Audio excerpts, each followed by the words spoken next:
Hello, I'm Tim Hellman. And I'm Jamison Challeen. And this is Movie Talk. Today we're going to review the movie Dredd.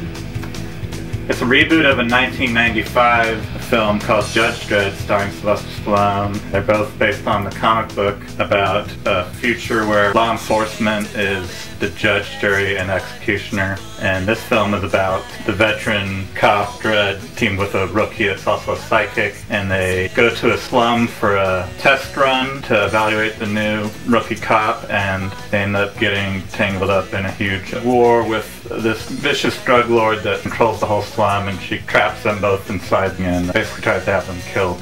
Yeah, really tries to have them killed. Yeah. They didn't try weakly, they tried with a lot of determination.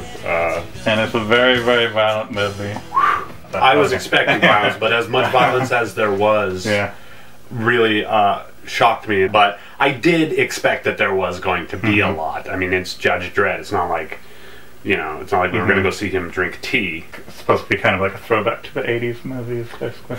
Yeah, but there was no 80s movie that violent. I've never seen it. Not RoboCop or... Hey, it was okay, but they didn't show slow motion blood going through guys' cheeks and stuff. Perhaps when I was younger, this would have been a movie I might have enjoyed more than at my perspective. If I had watched it before I had taken up making movies, maybe I would have been able to enjoy it more. But for me, when I watch movies now, it's like I'm looking at the actors' performances and I'm thinking about angles, I'm thinking how they get that shot, you know, all that. So like I get pulled out of a little bit, and I tend to deconstruct, you know, little things for me. For instance, there's this, I don't want to blow any surprises, but there are some slow motion. In fact, there's a lot of slow motion. There's more slow motion than playing 8 hours of Max Payne. Cinematography was pretty. It was a pretty movie.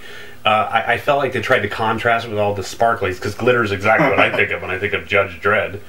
But for me, what happened in the movie is they get this great pacing, right? They get this really great pacing where I'm like, okay, what's going to happen? You know, where are we going? You know, what's the situation here? I know Judge Dredd's going to come out of it, but who knows about this? The girl, wandering around, the girl whose powers seem to fade away conveniently, and then suddenly we would have to sit for a few minutes for the slow motion. Again and again, like 6 times. This was directed by Pete Travis. It was written by Alex Garland, who also wrote Sunshine, 28 Days Later, and Never Let Me Go. Sunshine and 28 Days Later are both great movies. Yeah. What happened to that film? The plot was just, I felt, was just super weak. But did I go to a Judge Dredd movie for plot? Is that what I thought was going to happen? Did I think, oh, Judge Dredd, let's go for plot and character development? You know, I can't expect that. So my favorite part of the movie was actually Karl Urban. I thought he was fantastic. Karl Urban, all of the actors did great jobs. It wasn't their fault that as I personally feel, the plot was weak. At first, it seemed like he's just doing a Sylvester Stallone impersonation. Yeah, I think he's going to become like a really popular B-action movie star. They should have him like in the next Expendables movie, because I think he's earned his action movie cred. I would agree with that. And the thing is I actually liked, I hate to say it, but I liked the first Dredd better. Really? I felt there was. I love Rod. I love Rod Schneider. Whatever. Some people think it was blasphemy. A lot of people were upset at the time, but compared to what we have now, that actually had some character development, some plot movement. It actually was kind of about Judge Dredd. This was about the girl following him around. But yeah, so I love that they had the bad guy as a really sexy evil woman, which. I like that part of it. She was and she played her part excellently well. So yeah, I really liked the 80s feel of it though, and even the music was really 80s-ish, I thought. Yeah, at times it had, because of the music, it had a little bit of a Blade Runner feel to it. Yeah, no, I definitely caught the Blade Runner thing, which is another movie that I don't like. Science fiction fans, don't skewer me. I know that you're supposed to love Blade Runner. I know, if you're a sci-fi fan, you're supposed to love Blade Runner. For years and years, I pretended that I loved Blade Runner too. But then I was rewatching it again, and I went, "This movie bores the crap out of me."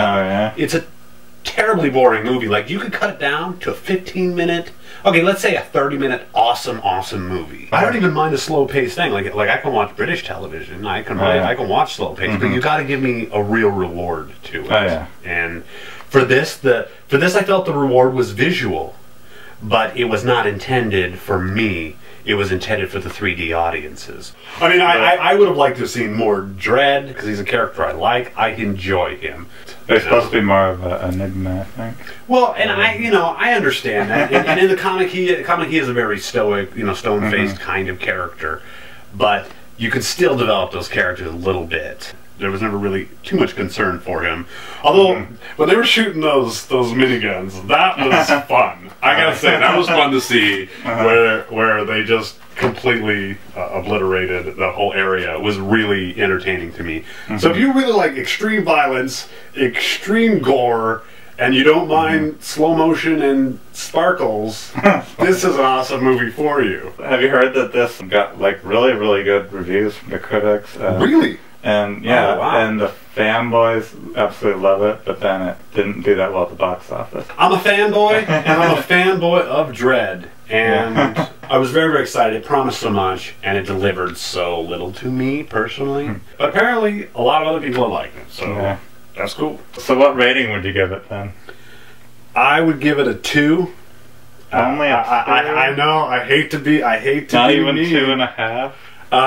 They're lucky to get the 2. I was thinking 1.5, but after our conversation and going over that, I found some more good stuff in there. I'm gonna give it 5 stars. Nice!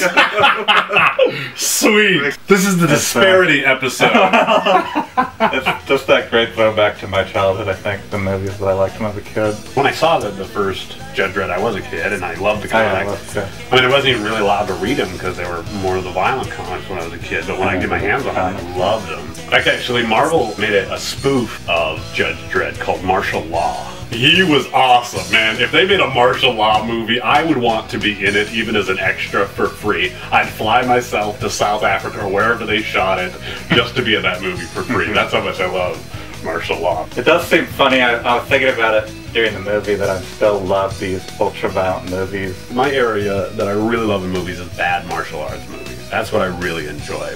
Well, I like good martial arts movies, but I'll take a bad one when I can get it, Chuck Norris, Bruce Lee. Bruce Lee's a good, all of his movies are great, with the exception of Game of Death. I don't want to talk about that. But, I like those kind of movies, and that's those movies are intrinsically violent.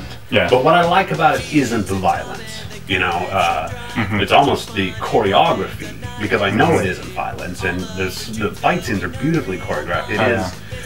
It is an expression of yourself. It doesn't have to be about absolute violence.